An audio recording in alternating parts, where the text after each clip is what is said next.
guys, coming to you from Rapid City, South Dakota, and today we are going to be silk screening our shirts.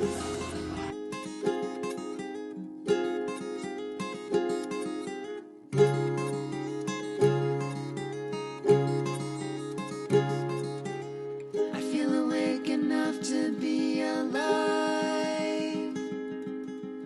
Life is hysterical. I live for the miracle, so